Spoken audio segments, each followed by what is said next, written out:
I will talk to you about some of my adventures in physics and what I've learned and sort of tell you some of the interesting properties of quantum physics and how these technologies will revolutionize our world.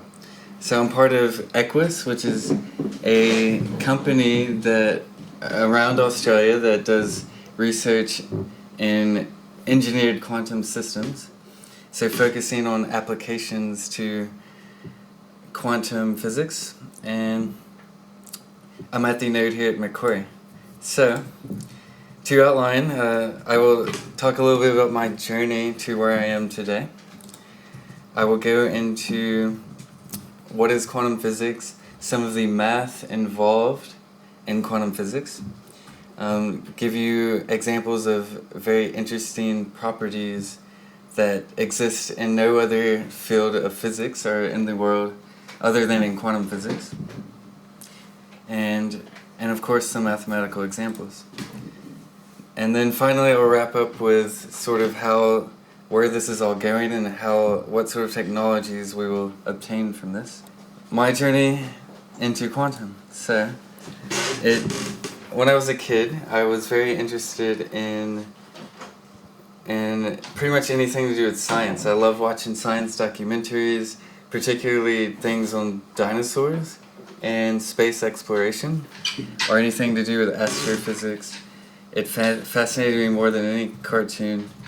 And also got really big into billiards, or pool, which I think was a huge contributing factor because there's so much physics involved when playing pool. You're talking, you have to get angles right, you have to get the speeds right, the momentums, the spins, all sorts of crazy things, and that was very intriguing to me.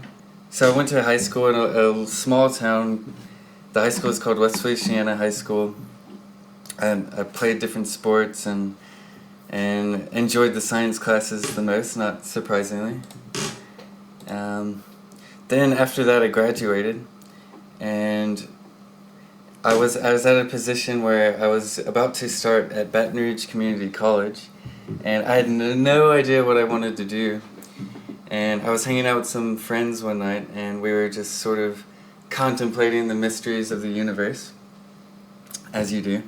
And that night, like, something just snapped inside of me, and I said, I want to study something very interesting, something I care about, and I chose physics because one thing is my favorite subject in high school, and with that I just thought I could get a very broad understanding of how things work and obtain a large number of skills.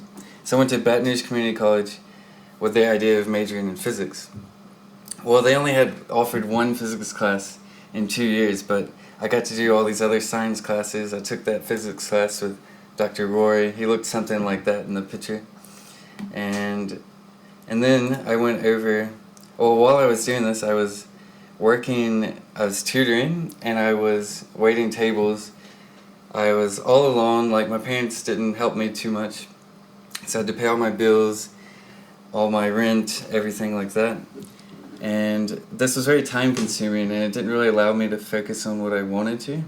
So one day I quit both jobs simultaneously, same day, and just took up tutoring privately on my own terms. And it ended up working out, and I made good money. I had lots more free time to focus on physics for when I went to Louisiana State University, which is a cool place, home of the 9th biggest stadium in the world. And it has a live tiger on campus, which is interesting. So, there I started teaching what I was learning as well. So I became what they call a supplemental instructor, and just tutoring on the side while studying physics. And eventually I got into quantum research, and this is where I really dove into like a subfield of physics that I really enjoyed. And I worked with this guy. His name is Jonathan Dowling. He's a mad scientist, but super friendly and funny and very good at what he does. I got during this time I got really good at this program, this math program called Mathematica, which is extraordinarily useful for any type of research, for solving math problems, physics problems, whatever. So I was studying, I was often taking like 5 physics classes at a time in a semester to catch up from all the classes I missed during my community college years. And eventually I got to this internship I did at Massachusetts Institute of Technology, but in engineering instead of physics, and I worked there. That was a nice experience. It was the first time I moved away from home, and I grew so much just from the 3 months I was gone from home. I would highly recommend moving away for a while. A year later, I did my second internship in Canada, so the second time I moved away for a few months at the Institute of Quantum Computing. And this is where I dove into more of what I'm doing today, which is research on quantum computing related topics. So, in the meantime, while I'm in Canada, I've applied for some PhD positions, and I'm waiting. I have no idea if I'm going to get accepted. I have no idea what I'm going to do next. And I come home to Louisiana. I applied to Macquarie University, and I was just waiting to hear back to see if I was accepted. And one day I was driving with my girlfriend at the time. We were driving past the Superdome in New Orleans, and all of a sudden I look up as I'm driving. I see a shooting star go across the sky, and a few seconds later my phone vibrates, and my girlfriend looks at it and she's like, oh, it's your advisor in Australia. He says congratulations on getting your PhD. So I was super excited that I got in and I was coming to Australia. And then here I am. I ended up at Macquarie University. This is my advisor, Alexei, on the bottom right, and my advisor on the bottom left, Peter, and a beautiful view of the yard and pond at Macquarie. So this brings me to what have I been doing during my PhD? So I've done a lot of things in the past 3 years. Some of the skills that you would gain and I've gained would be programming. So you do a lot of programming, simulations, you learn different languages like maybe Mathematica, MATLAB, C++, Fortran. You get a lot of chance to do public speaking, much like I'm doing now. I've been to quite a few places giving different types of talks, so formal conference talks, even less formal talks at a pub about physics, which is quite fun. I've been to many conferences around the world, a few in the States, quite a few around Australia, China, Japan, Europe. So you get to do a lot of cool traveling. You collaborate with many cool people. So as you do these conferences, you meet people, you start collaborating with them, and you just keep a nice working relationship, do more research, you expand your field of knowledge and what you publish in. And of course you write what you research, so you get formal writing skills. You learn how to publish things, because you want to publish what you write. I've published almost 10 papers now during my PhD. Traveling, so like I said, I've been almost every continent just during the last 3 years, except Africa and Antarctica. Filming, so I got a strange opportunity to film these quantum episodes, which should be on YouTube pretty soon. Language, or programming languages, that's what I meant. And you get to have heaps of fun, or at least you should. A lot of PhD students stress themselves out, but I mean, you can find a balance and maintain fun. Here I get the opportunity to go surfing. I like to do lots of yoga. It keeps me stress-free, and it's a good key to having being successful at anything, I think. So anyway, part 2, quantum physics and its mind-boggling properties. So this is a little cartoon of like, this guy says, "Hey Schrodinger, what's in the box?" He says, "My cat." "Oh, is it alive or dead?" He says, "Yes." Implying that it's both dead and alive, which I will talk about more in a second. This is some of the strange features quantum mechanics has. So what is quantum physics? This is something I actually get asked about quite a lot. I'm like, oh, I do quantum physics, and thinking, oh, of course they must know what it is, but most people actually don't really have a clue. So this is going to be my explanation in a nutshell of what quantum physics is. It's essentially the study of this realm of our world that's very, very tiny. So we're talking on the scale of atoms, photons, which are single particles of light,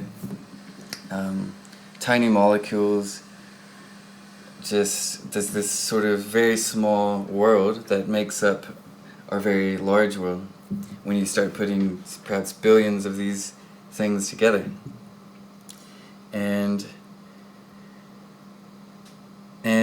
here, what I'm showing is a simple example of what quantum physics describes.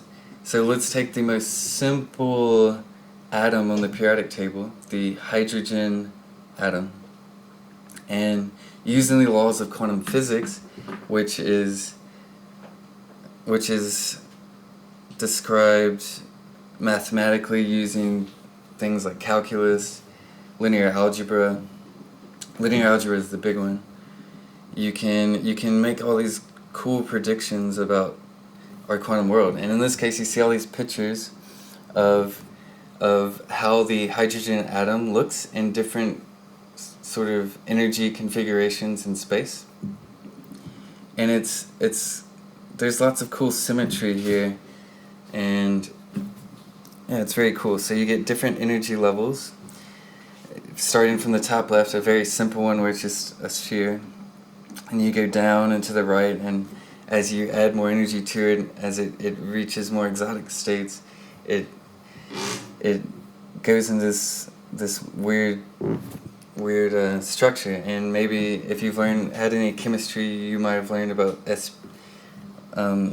SPDF orbitals. You can sort of see some of that happening here. And this is all predicted by quantum mechanics. This bottom equation here is what's called the wave function for hydrogen. Don't worry about understanding the equation. It's just an example of what describes it, where the L and the Y at the end are the Laguerre polynomials is the L, and Y is spherical harmonics, which use differential equations and stuff to predict all these funny pictures of the hydrogen atom.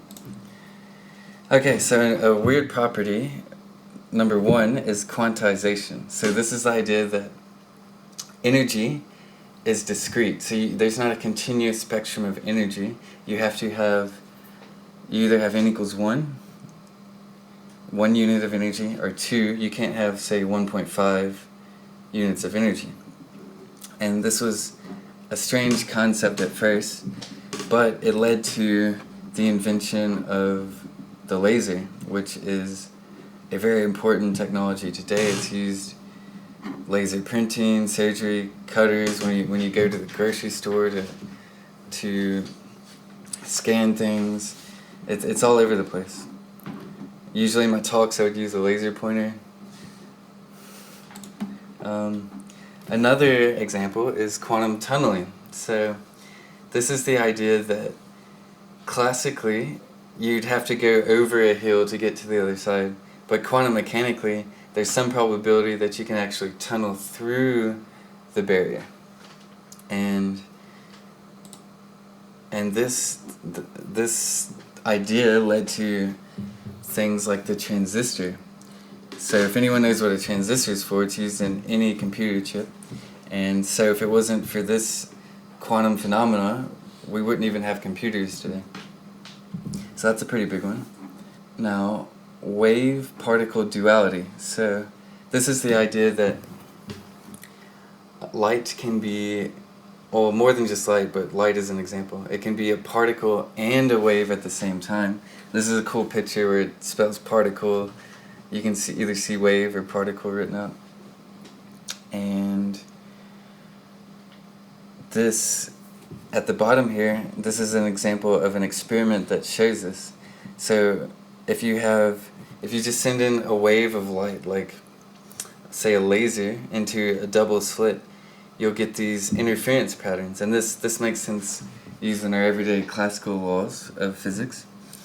And also if you send in a bunch of single photons at the same time, this happens. But what's really weird is that if you send one quantum particle at a time, you still observe the wave-like interference.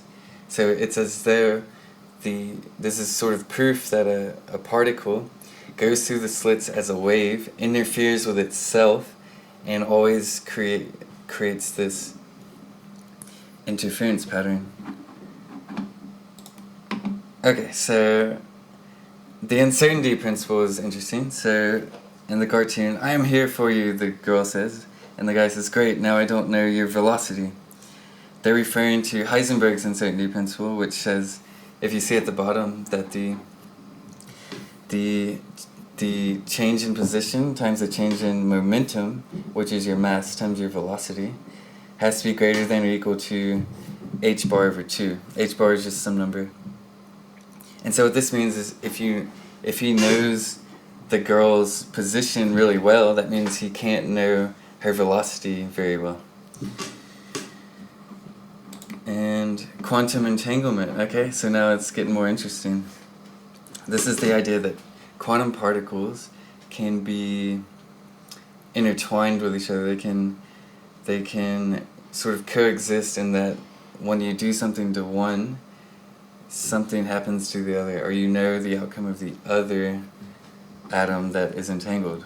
Or it could be a photon, whatever sort of quantum particle you'd like. And I'll explain that a little bit here. So superpositions, another quantum phenomena, which is the idea that a quantum particle can be in more than one place at the same time. So let's consider Schrödinger's cat. So in Schrödinger's cat example, this refers to that comic from a few slides ago where the cat was dead and alive. So the way you set this up is you put an atom in a box. See that little box, that blue box there? Imagine there's an atom in there, and since it's a quantum particle, it can be in a superposition of decayed and not decayed. And what we say is that atom, if it decays, it flips a switch which breaks a flask of poison, which kills the cat. If the atom does not decay, it does not flip the switch, the flask of poison is not broken, and the cat stays alive. So, since the atom is both decayed and not decayed at the same time, then the cat is both dead and alive at the same time. And we could say that the cat's fate is entangled with the atom's fate. So as soon as we know something about the atom, we know the fate of the cat, and vice versa. If we looked at the cat, we know if the atom decayed or not. So teleportation, this is an exciting one, although, well, the idea that you can physically teleport quantum particles. Now, it's not like Star Trek style teleportation, because you actually have to still send classical information. So send information like through a phone call to actually get the teleported information. So it's not like we could ever teleport to across the universe or something. But it's still a phenomenon, and it's still interesting. I will talk a little bit about how quantum physics will revolutionize the next century. In this picture here, we see this is commonly what experimental quantum labs look like their setups. It's very complicated, but you see in the middle there's this sort of box, and it's what it is. It's cooling an atom to near absolute zero temperature, such that we can have control over it and make a qubit out of it. I'll get in, a qubit is the quantum analog of a bit, which I will talk a little bit more about in a few slides. One thing that quantum physics will do is it will allow us to build ultra-precise tools. Like in this case, it doesn't look like much, but it's a huge building that is essentially it manipulates light in a quantum mechanical way that is attempting to measure gravity waves. This is actually very near my home in Louisiana, and they're using the fact that in quantum physics you can get ultra precise measurement accuracy, so you can measure things more precisely than any known method in using regular old Newtonian classical physics. And in this case, they're trying to measure very big things, gravity waves, things that Einstein predicted like 100 years ago that radiate through space, but they make such tiny fluctuations that you need a super precise tool to detect it. So even 100 years later, we're still trying to verify Einstein's theory of relativity. And this thing is called LIGO. Quantum computers. Okay, so this is exciting to me. This is what I work on. It's essentially what it does is you try to use the laws of physics to process information rather than the laws of classical physics. So you use the laws of quantum physics to process information rather than using the laws of classical physics. So you do this by essentially manipulating quantum particles very precisely, like atoms or maybe photons. And an atom, when you use it as information, it's now called a qubit instead of a bit, which is like on a classical computer. And it can, because it's a quantum particle, it can use its strange properties to sort of improve your computational power. So you can use the fact that it can be in more than one place at the same time, the fact that it can be entangled with other atoms, and all of these really cool properties which give really large speed-ups in computational power. So, as the development of quantum technologies get better, we'll eventually be able to build little tiny machines, molecular machines that can like walk around. It can manipulate atoms, atom by atom. It could patrol our body to look for cancer cells and destroy those. You could put them in the sewages or waste places to clean the environment. They can even we could design them to replicate, so we could send them to outer space to build solar panels on the moon or build little space huts without us being there. And just sort of whatever your imagination can imagine is probably what they'll be able to do. Room temperature superconductivity. So especially when we get quantum computers, we'll be able to really make progress, I think, on this sort of technology. And by obtaining a technology like superconductivity that we don't have to cool heaps to actually obtain it. And by the way, superconductivity is the flow of electricity with zero resistance, which saves on power and energy a lot.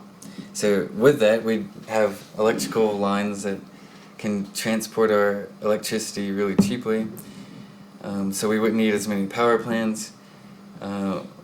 We'd be able to build better supercomputers because they wouldn't dissipate so much heat. We'd be able to levitate things magnetically, because when a current flows through a wire, it generates a magnetic field. And when you have a current that flows with no resistance, you can do that very cheaply.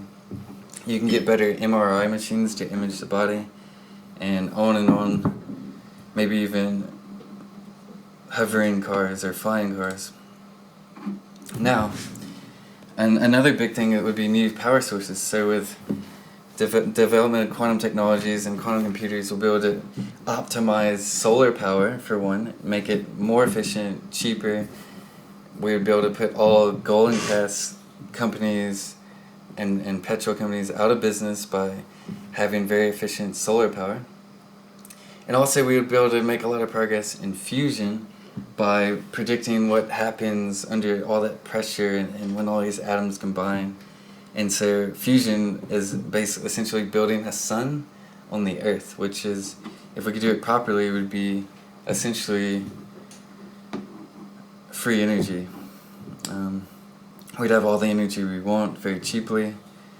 It would produce more energy than it takes to run it, which is awesome. Now, in conclusion, quantum physics is awesome. Thanks.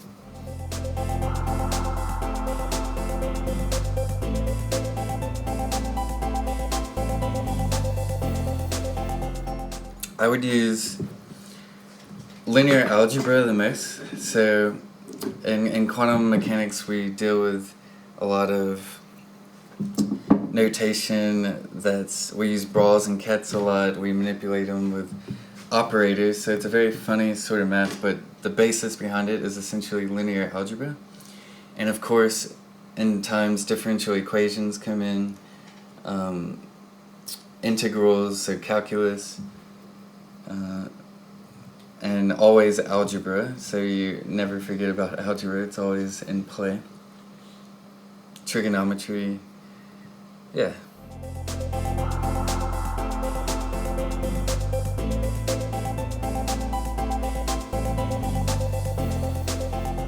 I think there's a couple things that are sort of manifesting at the same time. I think one of them is quantum computing.